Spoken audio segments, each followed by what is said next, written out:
So hello, welcome to my YouTube channel. Welcome back if you are a returning viewer.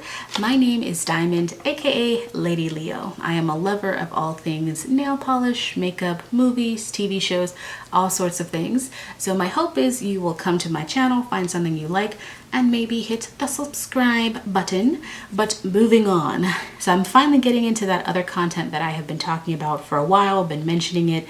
I've always wanted my channel to be super versatile, and something that I really love is movies, TV shows. I watch all that stuff all the time. So I do want to kind of like talk about it and give my thoughts. So I'm developing, I've been practicing getting better at like talking to the camera. So I feel pretty good so far. I've been practicing, so. So today I'm a little bit dressed down. I didn't feel like getting super dressed up. It's a Sunday. It's a Sunday. I said that twice, but you know, got to go back to work tomorrow. I got to cook, got to clean. I'm going to exercise a little bit later today. So I don't feel like getting dolled up, but you know, I still look cute or whatever.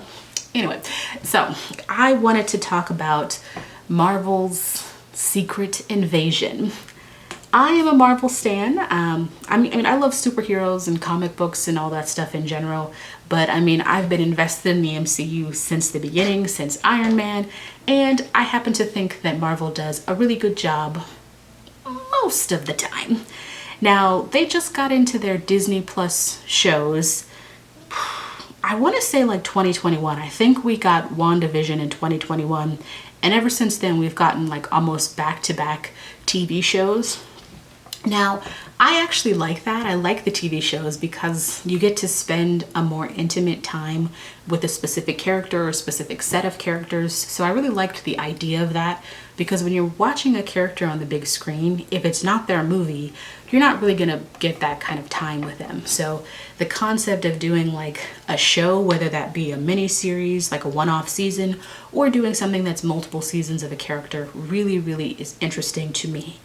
Generally speaking, I do enjoy the Marvel shows. I've been watching them since WandaVision, and I like that there's a couple of characters that I sort of know of, but I got to spend more time with, like Moon Knight and Miss Marvel, and I really liked them in this kind of intimate format. I think for me, the fatal flaw with the Marvel shows is they're too short, and it feels like somebody had like an established limit for most of the shows, and that they just wanted to pump out as many shows as possible, as opposed to like tailoring the episodic length per the show that they're making, because a lot of the shows are like 6 episodes, with the exception of like WandaVision and She-Hulk, which are 9 episodes, but the episodes are like different lengths and just generally shorter with those shows. So it's kind of almost like they are 6 episodes too. They're just spread out across 9 episodes, if that makes sense. So for me, that's kind of one of the things. Like sometimes I'll watch a show that I'll enjoy, like Falcon and the Winter Soldier. I really like that show, but I think the show could have benefited from like 1 or 2 more episodes. And that's kind of how I feel about a lot of the Marvel shows. And for me, with Secret Invasion, I love Samuel L. Jackson, and I don't think we spent as much time with him as Nick Fury, so I was super excited about it. I have heard of the Secret Invasion comics, but I didn't like do a deep dive into it, so I didn't know too much about it. And of course, we introduced the Skrulls back in Captain Marvel. So I was excited for this show, and I wanted to wait until the show had come out in its entirety and I had some time to sit with it so I could kind of give my overall thoughts on what I think about the show. I will say, having watched the whole thing, having had time to think about it, this is probably my least favorite Marvel show for a couple of reasons. I think that this is the first show that I'm thinking about with Marvel that has 6 episodes, where the episodes are less than an hour. Like most of them are like in between 30 to 40 minutes. So if you think about it, even though it's like the same length as like Falcon and the Winter Soldier, those episodes are longer. So you're getting basically 6 hours of content on Falcon and the Winter Soldier, whereas these episodes are like 35 minutes on average. So we're really getting like 4 hours and some change. I think this show needed to be at least 2 to 3 episodes longer, and I think the episode should have been like an hour long, because there's so much to unpack, especially in the last couple of episodes, that they just kind of rush through, and I'm gonna get to the finale. But so I think they could have benefited from that. I also think that I feel like the quality that I like about this show is the slow burn, right? Like when you're watching this show, it has this very like slow burn where there's not like a lot of big action set pieces going on. When there is action, it feels like it's intentional and like perfect for the storytelling. So there's some spoilers in here, so if you haven't seen the show yet, I would definitely say check out the show first before you see this so that you're not spoiled. But there's several things the show does that I feel like are almost wasted is the best word. Like there's 2 deaths in here that I just feel like are wasted. So we have Maria Hill, and Colby Smulders comes back as Maria Hill. I'm thinking she's going to be in the series the whole thing. Why wouldn't I? She's always been at Fury's side. And she comes back and they kill her in the first episode. Now, I was super shocked. Now, to a certain extent, that can set the tone, right? You're like, oh, the stakes are real now. And the camera lingers on her for such a long time. In the beginning, I didn't get it. I was like, why do we have to like do this long, slow pan out shot of like Colby Smulders sitting there? I'm just like, I get it, she's dead. But then I realized it's to kind of inform us as the audience that that is actually Maria Hill, because she doesn't transform into a Skrull. They do when they die. So I was like, oh, I get it. So she's dead. And then later on, they kill Talos. You know what, Talos.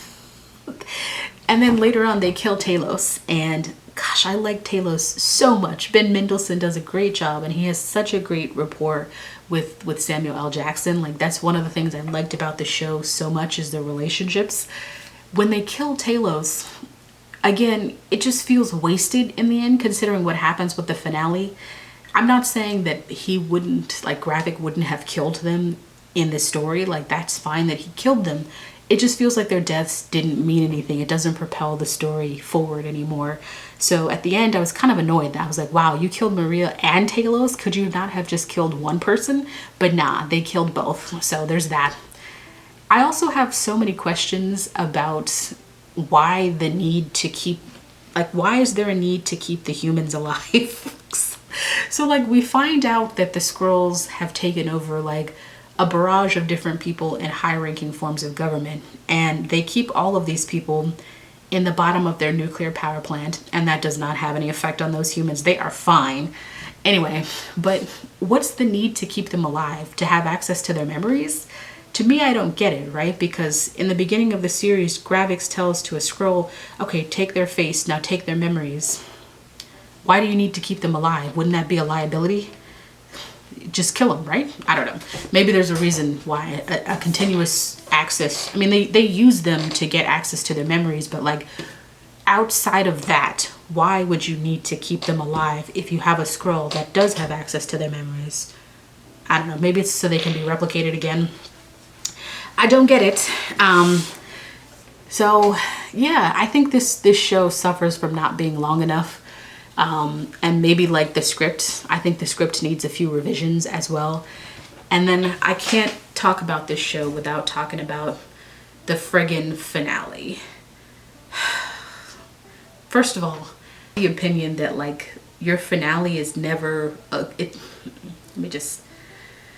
the opinion that it's never a good sign when your finale is the same length as like just a normal episode. When you're going to be wrapping up a show and you're not adding any time to the finale, it's not a good sign. So I knew we were in for something not good. So the finale goes off, and essentially Gravik's like, bring me the harvest, bring me all the Avengers DNA. I want to be Super Skrull amazing or whatever. I want to be Super Skrull for real. And so what ends up happening is we see Fury from our vantage point going to the nuclear base, meeting up with Gravik, and they have a really great intimate conversation, which is one of my favorite parts about the finale, is the conversation that we have. But we learn that it's actually Gaia. And after I find out that it's Gaia, it changes my perspective of the conversation so much, because the conversation that they're having is really in depth, right? And how would Gaia know how to respond to some of the things that Gravik is asking without having had a conversation with Fury first? And you mean to tell me that Fury, I mean, Fury just doesn't strike me as the type of person who's gonna like tell Gaia all this intimate information so that she can, because not only that, he doesn't know what Gravik's gonna ask her. So like, I don't understand, like this is playing out like it's him having a conversation, but it's really Gaia portraying Fury having a conversation with Gravik. You know what I mean? Like, you just have to watch the episode to see what I mean. Like, it just doesn't make sense how she would know all that intimate information about that. But moving on to the rest of the finale. So, I'm super annoyed at how easy it is for them to just like harvest the DNA of all the different people from the battlefield, including some of the aliens. And then just like, he's just uploads it and then bang, he's got it all. Now, since it's Gaia masquerading as Nick Fury, essentially he blasts both of them and they both have access to this huge array of powers now. So the first thing that I'm thinking is, would this not be a draw? Before they even start fighting, I'm like, okay, so you have two people who have access to the same skill set, the same power set, the same array of powers, I should say. And arguably neither one of them knows how to use them any more than the other person. So like, would this not be a draw? Who's gonna win here? But nope, it's not a draw. They go punchy and like, it's just, the first time I was watching this, I was like, wow, this is kind of cool. And then as I like sit with it and I thought about it more, I was like, let's just say for argument's sake that they have seen all of these people in action, which some of these people, they wouldn't have seen in action, like Ebony Maw. Were they there for the final battle? If they weren't there for the final battle, how do they know how his power works? And that's kind of like the thing that I have about this, right? Like, they both have access to a huge skill set of powers, but does it download how the power works? You know what I mean? Like, she's able to switch to Mantis's power when they're like in mid-battle, but again, giving her the benefit of the doubt that she's somehow seen Mantis in person, in action, how does she know how Mantis's power works to be able to take it out and use it at a moment's notice? And that's true for all the powers that they run through. Like, they're all just able to use any power that they want to. They know how that power works. They know how to switch between the powers. And I'm just like, would that happen in real life? If I got somebody's power, I wouldn't know how to use it. I don't know how to use Captain Marvel's power. I don't even know how her power works.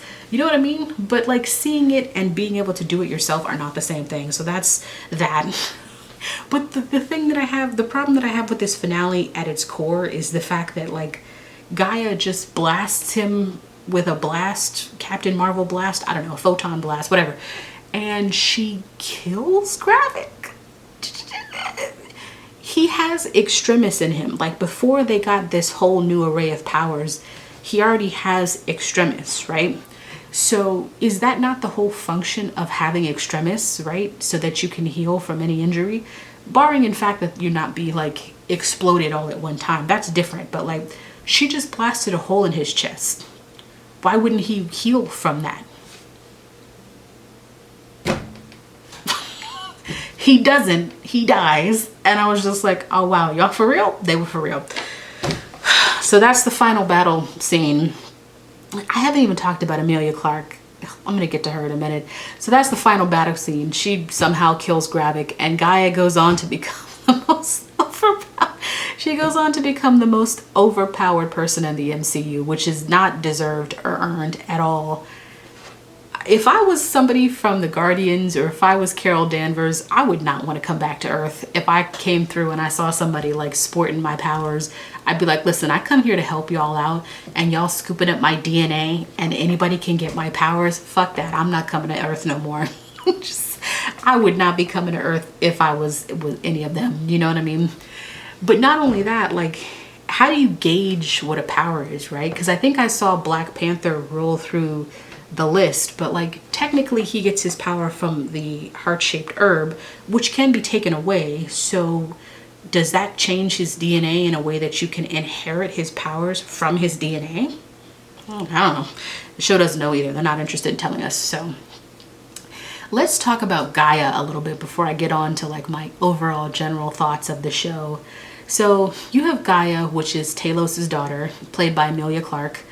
First of all, I friggin' love Emilia Clarke, and not just in Game of Thrones. I've seen her in a couple things outside of that, and I just genuinely like her. I think she just gives off like good vibes and stuff. Anyway, so you have her, and at the beginning of the show, she's fully on Gravik's side, super invested in it. She seems like she's down for the cause, you know what I mean? And then I feel like there's a shift in Gaia that I don't see, or that happens like in pages of the script that they took out, where like all of a sudden she's down to help her father with anything. Like, I just don't get it, right? Like, in the beginning, she's super gung-ho. Like, she gives Gravik the bombs that essentially kills thousands of people at the beginning of the show. And then basically her father tells her that Gravik killed her mother. And maybe we're supposed to understand that this is the shift in her that's like, Gravik's not for our people, or Gravik's terrible. I'm just like, I'm not getting that though. I didn't really get that out of it. I just see her be super down for the cause. Her father tells her that, and like any other time her father calls, she's like down to help him out. And I'm like, did I miss something? Did I miss the part where she feels like Gravik's now like bad or evil for their people? I don't get that at all. So I feel like the show doesn't really know what to do with Emilia Clarke. You know, she's there, she's in the show, but I don't know, she doesn't have a lot to do, and I'm supposed to be super invested in her, but I'm not, because this is the first time we're seeing her on screen, and I genuinely don't understand her motivations at all. And now she's like the super most overpowered person in the MCU, which I'm hella annoyed about. So I don't know how I'm supposed to feel about Gaia. I like Emilia Clarke though. So yeah, I think the show has a lot of interesting ideas and concepts, and there's a lot of small moments and intimate moments between the characters that I really enjoy. But the show as a whole, yeah, I didn't really love it. I won't reach for it again. It's definitely one of my least favorite MCU shows. And I think if they had tweaked the script, if they had made the episodes longer, and if they had made more episodes, it could have been a better show. But you know, all's well that ends well. Next up we have Ahsoka, which is not a Marvel show, but it's the next Disney Plus show that I'm stoked for. So we got Ahsoka, and then we have Loki 2 coming out in October. So I am super excited for both of those. I would also love it if Disney would give the green light on second seasons on a couple of other shows, okay? I want a second season of Ms. Marvel. I want a second season of Moon Knight. I would also like a second season of WandaVision. I know it's a limited show, but like do another limited series or something, because Wanda's not dead. Like I said, did you see a body? No, you ain't see no body, so Wanda's not dead. Anyway, so that was my thoughts on Secret Invasion. What did you guys think about it? Did you like it? Did you hate it? Let me know in the comments below. And if you want to hit that subscribe button too, I would love to have you. You can check me out on all my social medias. Put my handles in the description below. Thank you for watching. Catch you later. Bye.